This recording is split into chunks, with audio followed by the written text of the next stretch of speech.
মধ্যপ্রাচ্যে এখন একটি কথাই প্রতিধ্বনিত হচ্ছে, সৌদি যুবরাজ মোহাম্মদ বিন সালমানের স্বপ্নের বলি হচ্ছে ফিলিস্তিনিরা। আরব এবং উপসাগরীয় দেশগুলোর জোরালো অবস্থান ছাড়া একটি স্বাধীন ফিলিস্তিন রাষ্ট্র প্রতিষ্ঠা প্রায় অসম্ভব।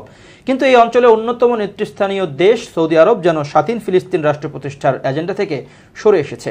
মার্কিন অস্ত্র কেনার খায়েশি কি তাহলে সৌদি আরবকে তার লক্ষ্য থেকে সরিয়ে দিয়েছে? মিডল ইস্ট আইয়ের এক প্রতিবেদনে বলা হয়েছে, সৌদি আরবকে আরব বিশ্বের নেতা মনে করা হয়, কিন্তু গত কয়েক বছর সৌদি আরব তার সেই অবস্থান হারিয়েছে। অপেক্ষাকৃত তরুণ যুবরাজ মোহাম্মদ বিন সালমান ক্ষমতার কেন্দ্রবিন্দু হয়ে ওঠার পর ভিন্ন এক সৌদি আরব দেখছে বিশ্ব। যে সৌদি আরব একসময় স্বাধীন ফিলিস্তিন রাষ্ট্রের জোরালো সমর্থক ছিল, এখন কেবল বিবৃতি দিয়েই কাজ সারে দেশটি। তাই 7 মাস ধরে নিরস্ত্র ফিলিস্তিনিদের নির্বিচার গণহত্যায়ও এতটুকু টলেনি রিয়াদ। ইসরায়েলের দীর্ঘদিনের আকাঙ্ক্ষা মধ্যপ্রাচ্যের বিগ ফিশ সৌদি আরবকে গিলবে, এজন্য মিত্র যুক্তরাষ্ট্রের দ্বারস্থ হয়েছে তেল আবিব।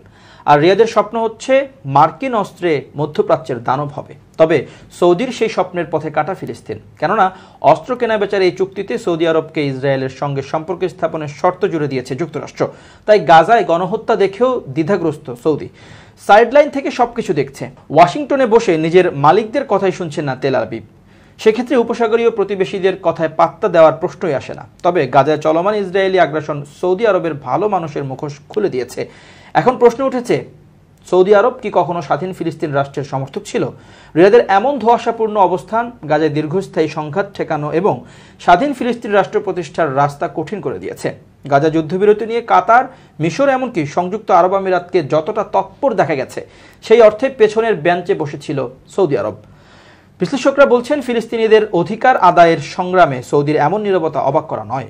কেননা রিয়াদের বর্তমান নেতৃত্ব বাইরের দেশে কি ঘটলো তার চেয়ে নিজ দেশের বিষয়াবলী নিয়েই বেশি চিন্তিত। তাই গেল বছর ফক্স নিউজকে সৌদি যুবরাজ অকপটেই জানিয়েছিলেন, ইসরায়েলের সঙ্গে সম্পর্ক স্থাপন খুব নিকটে।